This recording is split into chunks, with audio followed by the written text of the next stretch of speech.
ડાંગમાં થઈ રહ્યો છે ભારે વરસાદ। ડાંગ અને આસપાસના જિલ્લાઓમાં ભારે વરસાદના કારણે સ્થાનિક નદીઓના જળસ્તરમાં સતત વધારો થઈ રહ્યો છે। ડાંગની અંબિકા નદીમાં ઘોડાપૂર આવ્યા છે અને નદી ભયજનક સપાટીએ વહી રહી છે।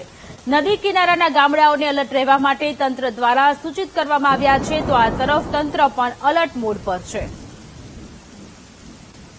તો ડાંગમાં ભારે વરસાદ પડી રહ્યો છે। આસપાસના જિલ્લાઓમાં ભારે વરસાદના કારણે સ્થાનિક નદીઓના જળસ્તરમાં વધારો થયો છે। નદીઓમાં ઘોડાપૂર આવ્યું હોય તે પ્રકારની સ્થિતિ અત્યારે ડાંગમાં જોવા મળી રહી છે। નદી કિનારાના વિસ્તારોને એલર્ટ કરવામાં આવ્યા છે। ડાંગની અંબિકા નદીમાં ઘોડાપૂરના આ દ્રશ્યો સામે આવ્યા। નદી ભયજનક સપાટીએ વહી રહી છે, ત્યારે તંત્ર દ્વારા અનેક ગામડાઓને એલર્ટ રહેવા માટેની સૂચનાઓ આપવામાં આવી છે અને આ બાજુ તંત્ર પણ અત્યારે એલર્ટ મોડ પર જોવા મળી રહ્યું છે। નદી નાળા પાસે લોકોને ન જવા માટેની પણ અપીલ કરવામાં આવી રહી છે।